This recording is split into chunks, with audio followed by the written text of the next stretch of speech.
ప్రధానంగా మీరు ఎట్లా చూస్తారు? అంటే చాలా అవరోధాలు దాటుకునే పరిస్థితి కనపడింది, చాలా అవమానాలు కూడా దాటుకున్న పరిస్థితి, ఏం చెప్తారు? అవరోధాలు అవమానాలే కాదు, ఆరోపణలను కూడా దాటుకుంటూ పోయినాం మేము. ఎందుకనంటే మేము నిలబెట్టినటువంటి ఒక బీసీ బిడ్డ అనేటువంటి నవీన్ యాదవ్ ని గూండా అని, రౌడీ అని, లేకపోతే ఇంకొకటని వాళ్ళకి నచ్చినటువంటి భాషలతో బూతులతో సోషల్ మీడియాలలో దుష్ప్రచారం చేసి ప్రజల్ని ఏదో భయభ్రాంతులకు గురి చేసి ఆ వ్యక్తిని ప్రజల నుంచి దూరం చేసేటటువంటి కుట్రలు చేసినటువంటి ఒక ప్రతిపక్షాల సోషల్ మీడియా మాధ్యమాలని జూబ్లీహిల్స్ ప్రజలు అన్నింటినీ కూడా ఎడమ కాలుతో తన్ని ఆయనని గూండా కాదు గుండెలో పెట్టుకొని చూసుకునేటటువంటి నాయకుడు అని చెప్పి మళ్ళొకసారి చూపించి అఖండ మెజారిటీ ఇచ్చిండు.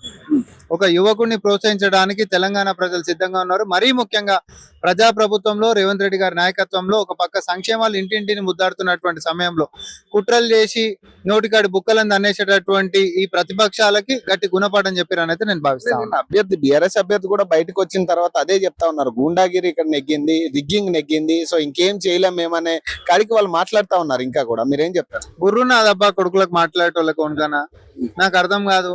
ఒకటి చెప్తాడు, పోయేటప్పుడు ఓట్లు లేకపోతే మీ సంగతి చూస్తామని బెదిరించారు కాబట్టి కాంగ్రెస్ పార్టీకి వేసిరండి. ఎవడన్నా బెదిరిస్తే లోపలికి పోయి బెదిరించడానికి వేస్తాడా, లేకపోతే బెదిరింపులు చేయడానికి వేస్తాడా? కామన్ సెన్స్ వాడుండ్రి, లాజిక్ మిస్ అవుతారు.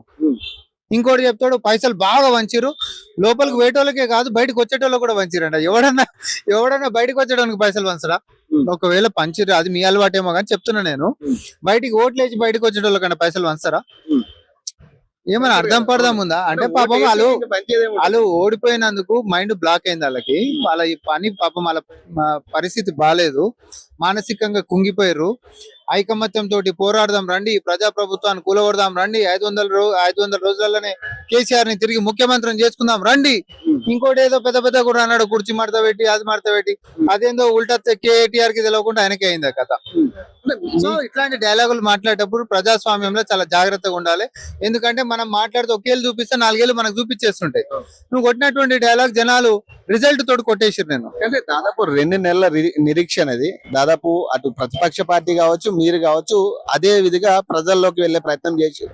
సో వాళ్ళు కూడా కొన్ని విమర్శలు చేస్తా ఉన్నారు. సో 6 గ్యారెంటీలు అమలు కాలేదని, ముఖ్యమంత్రి ఉండడం వల్లే ముఖ్యమంత్రి ఇక్కడ మైనస్ అవుతున్నాడని, సో రకరకాల ఏదైతే కేటీఆర్ చేసిన వ్యాఖ్యలో మీరేం చెప్తారు? 2014 కదా వాళ్ళ అధికారంలోకి వచ్చింది. 2014 మేనిఫెస్టో తీద్దాం ఒకసారి, తీద్దామా? ఈసారి ఇట్లా అడగకురి, వాళ్ళ మేనిఫెస్టో తీసుకొచ్చి అడుగురి. మనం వరుస బట్టి పేజీ చదువుదాం.